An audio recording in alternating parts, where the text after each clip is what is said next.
All right. So we're diving into something I think a lot of our listeners are really interested in: recreation and leisure.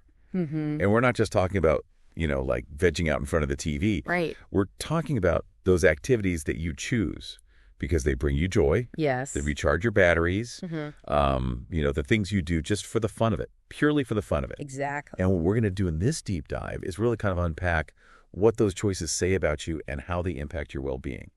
It's amazing, isn't it, how these seemingly simple activities can reveal so much about us. It really is. I mean, for me, I'm a total bookworm. Always have been. Yeah. Especially fantasy. Give me all of the dragons, all the magical quests. I love it. Right. Pure escapism, Yeah. But I also really enjoy exploring new podcasts and, just taking a walk in nature to kind of clear my head. I see. So you like to mix it up a little. Oh, absolutely. Yeah. Got to have that variety. And what's so interesting about your choices is that they reflect, I think, a strong inclination towards continuous learning and mental well-being. Oh, really? Yeah, like take reading, for example. Yeah. That engaging with fiction can actually enhance things like empathy and emotional intelligence. I did not know that, but I believe it. Yeah, it's true. And those podcasts you mentioned, like little brain snacks, they are delivering knowledge, diverse perspectives, and it's all in this easily digestible format. So it speaks volumes about your efficiency as a learner.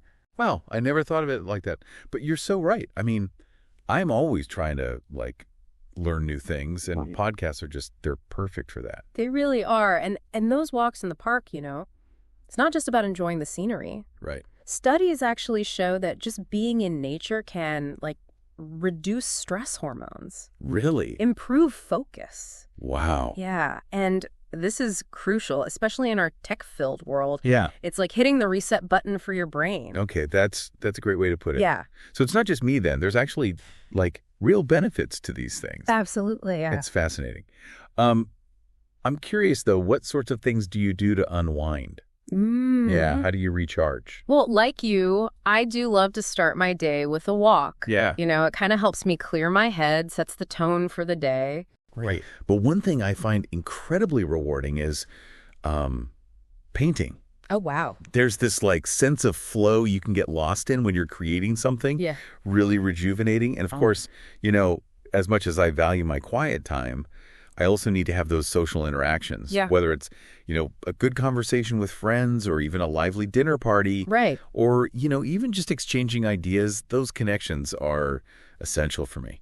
I totally get that. You need that balance. You do. Sometimes I crave those moments of shared experiences just as much as I love, getting lost in a book. Right. And you've kind of touched on something really interesting there, because you've talked about those core elements of well-being, the physical, the mental, the intellectual, and the social. Are those all interconnected when it comes to these activities, to leisure and recreation? They really are, yeah. And the beauty is that a lot of these activities, they kind of hit multiple areas at once. Oh, I see. Yeah. Take your walks in the park. You're getting that physical activity, which is, important for your body, but you're also clearing your head, releasing that stress. Yeah. Maybe even getting some inspiration from your surroundings. Yeah, it's true. Sometimes I'll come back from a walk and I'll have all these new ideas. Exactly. It's really cool. It's like a win-win for your well-being.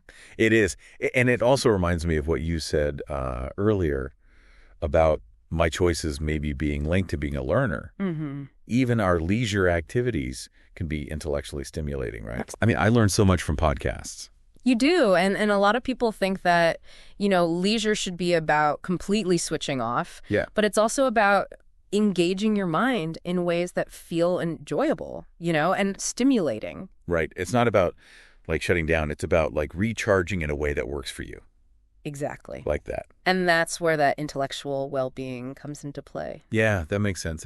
Yeah. Speaking of recharging, how do you find that sweet spot between your social needs and then also, your love for that quiet time? It sounds like you value both. It really is finding that balance is an ongoing thing. Even as someone who loves connecting with others, I have to be mindful of those moments where I need to just recharge solo. It's so important, to listen to your own your own energy levels. Yeah. And prioritize those activities that really nourish you without leading to that burnout. Right. Sometimes, a quiet evening with a good book, it's just as revitalizing as a night out with friends, right? Totally agree. It's about what works for you. Exactly. Yeah, it's about quality over quantity and being intentional with our time. Yes.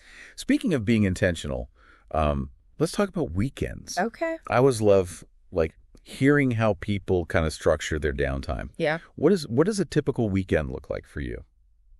Well, I'm a creature of habit, so my weekends tend to have a rhythm. Sunday mornings are dedicated to your family breakfast. Wow. It's a tradition, I love it. Everyone's there. It's a way to connect and kind of start the day off, right? Right. And then afternoons are for unwinding. So maybe I'll read or potter around in the garden or even just, get lost in a movie. That sounds so nice. It's not. It's how I recharge. Yeah, mine's pretty similar, actually. It's all about catching up with loved ones. Maybe having a movie night. Yeah. Or even sneaking in a short trip if time allows. Right. But I think we can both agree, finding that free time these days, it can be a challenge. It can feel like we're constantly on the go. Yeah. We're bombarded with messages about productivity. Yeah. And it's easy to feel guilty. Oh, yeah? For taking time for ourselves. It's true. Which is why I think being intentional about leisure is more important than ever. So it's not about adding another thing to our to-do list. No. It's about incorporating those moments into our existing routines. Exactly. Instead of spending, another hour scrolling on your phone, could you, take a walk around the block? Yeah. Or incorporate a 15-minute meditation into your evening. Right. It's these little things, Small changes, big impact. Exactly. It's about reclaiming those moments for ourselves and recognizing that, leisure time, it's not selfish. No. It's essential. It's about understanding that it's not separate from our real lives. It's a part of it. I like that it's all connected. It is, yeah. This has been so insightful. I feel like we've explored the why, the how of recreation and leisure. Yeah. The importance of those core elements of well-being. Absolutely. You even touched on the psychology behind our choices. It's been fantastic. And remember, this is it's a starting point. There's always more to discover. Always. Always more to learn, to explore. Exactly. To our listener, take a moment to think about those activities that you gravitate toward. What brings you joy? How do they reflect your values, your needs? And how can you weave those moments into your everyday life? Yeah, create that sense of balance and fulfillment. It's been a great deep dive. Until next time. Yeah, take care.